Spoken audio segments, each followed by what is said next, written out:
საქართველოს ჟურნალისტური ეთიკის ქარტია გუშინ აჭარის რადიოს კორესპონდენტის და არიელ ცეცხლაძისა და აჭარის უმაღლესი საბჭოს პრეს-სამსახურს შორის მომხდარ ინციდენტს გამოეხმაურა. არიელ ცეცხლაძემ ქარტიას გუშინვე მიმართა. საქართველოს ჟურნალისტური ეთიკის ქარტია მიიჩნევს, რომ დაუშვებულია ჟურნალისტისთვის პროფესიულ საქმიანობაში ხელი შეშლა, ასევე დაუშვებულია ჟურნალისტების სხვადასხვა მიზეზის გამო განსხვავებულ პირობებში ჩაყენება, მით უმეტეს, როდესაც საქმე ეხება საჯარო პირის მიერ მოწვეულ პრეს-კონფერენციას.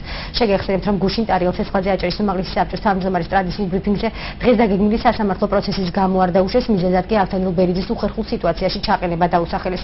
აჭარის უმაღლესი საბჭოს მხრიდან ჟურნალისტის საქმიანობის შეზღუდვისა და რადიო აჭარის სარედაქციო საქმიანობაში ჩარევის ფაქტს გამოეხმაურა არასამთავრობო ორგანიზაცია დემოკრატიის ინსტიტუტიც. არჩილ ხახუტაიშვილის განცხადებით, ჟურნალისტებისთვის ინფორმაციის მიღება გავრცელების მიზანმიმართულად შეზღუდვა უნდა გახდეს იმ თანამდებობის პირთა პასუხისმგებლობის საფუძველი, რომლებმაც გამოიწვია აღნიშნული ფაქტი. ასევე აჭარის ტელერადიო დეპარტამენტმა გამოიკვლია სარედაქციო საქმიანობაში ჩარევის საკითხი და ახსნა განმარტებები. ქარტია მიიჩნევს, რომ დაუშვებელია ჟურნალისტისთვის პროფესიულ საქმიანობაში ხელის შეშლა. ასევე დაუშვებელია ჟურნალისტების სხვადასხვა მიზეზის გამო განსხვავებულ პირობებში ჩაყენება, მით უმეტეს, როდესაც საქმე ეხება საჯარო პირის მიერ მოწვეულ პრეს-კონფერენციას.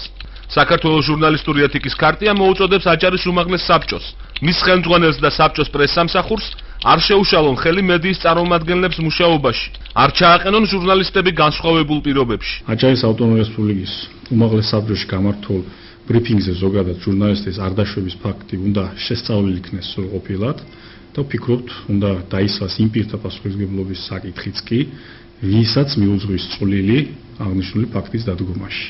და მეორე საკითხი, რომელსაც ასე აუცილებლად მივიჩნევთ, გახლავთ ის, რომ აჭარის ტელერადიო დეპარტამენტის ხელმძღვანელობამ უმოკლეს ვადებში უზრუნველყოს აჭარის რადიოს საქმიანობაში ჩარევის ფაქტის შესწავლა და გვაქვს სურვილი, რომ ახლოს მომავალში საკუთარ ვებგვერდზე ოფიციალური კომენტარები გააკეთოს აღნიშნულ ფაქტთან დაკავშირებით.